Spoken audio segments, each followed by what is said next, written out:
už idėją iš visos širdies. Varom už Lietuvą. Visi iki vieno.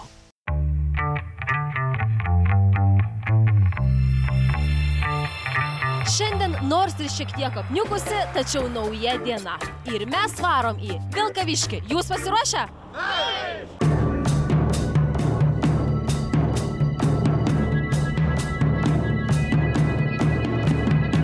Šalia manęs yra įžaidėjas Mindaugas, kuris akivaizdžiai rodo, jog jokios kliūtis negali sutrukdyti tapti įžaidėju. Mindaugai, labai malonu Jūs čia matyti. Ačiū. Sakykit, kaip nusprendėte tapti įžaidėju? Žaidžiau iš Kauno krepšinio komandą neįgaliųjų, atstovau Lietuvos rinktiniai, su dabartinė komanda čempionais Lietuvos esu tapęs, tai dėl to man čia ir nekliūtis. Aš žinau, kad mes čia turime vieną porelę, kurie varosi kartu kamuolį. Kaip jaučiatės? Labai gerai. Kaip nusprendėte tapti žaidėjais?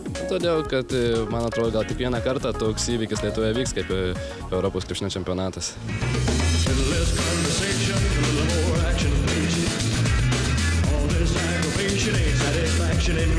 Sveiki, šalia manęs stovi šeima kokia? Bielių šeimyna. Iš Marijampolės. Bielių šeimyna iš Marijampolės, kurie iš tikrųjų šiandien varo ypatingų sąstatų. Visi ypatingoj būsenoj. Čia matau yra sužeista koja, taip? 3 dienos kaip gipsas nuimtas. Kodėl pasiryžote varyti kamuolį su tokia trauma? Nu, už tokią Lietuvą, už krepšinį visada. Ar labai nukentėjo bevarant kamuolį koją? Komanda davė tą tinkamą tempą. Ir žmonos pagailėjo. O žmonai kas? Nu, laukiam šeimos pagausėjimo. Oho, bet jūs ekstremalė? Mūsų žūkį šeima visa tokia ekstremalūs, iš tikrųjų nemiegantys, nesnaudžiantys, varantys pirmin. Karavanui varom už Lietuvą įsibėgėjant nutinka neįtikėtini dalykai. Miesteliai, kurie nebuvo įtraukti į mūsų grafiką, patys nusprendžia mus pasitikti. Štai pavyzdžiui, kaip Barzdų gyventojai. Sveiki, Barzdai, kaip gyvenate? Lelijos vaikai, žydi Lietuva, už pergalę kovosim visada.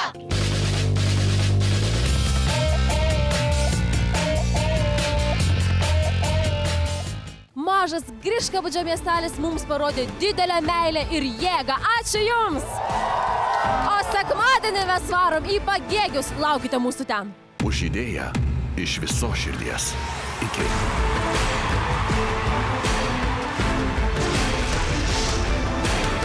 Varom už Lietuvą. Visi iki vieno. Žygį garsina TV3 ir Viasat. Žygio partneriai naujienų portalas Delfi, 20-metis Radio centras.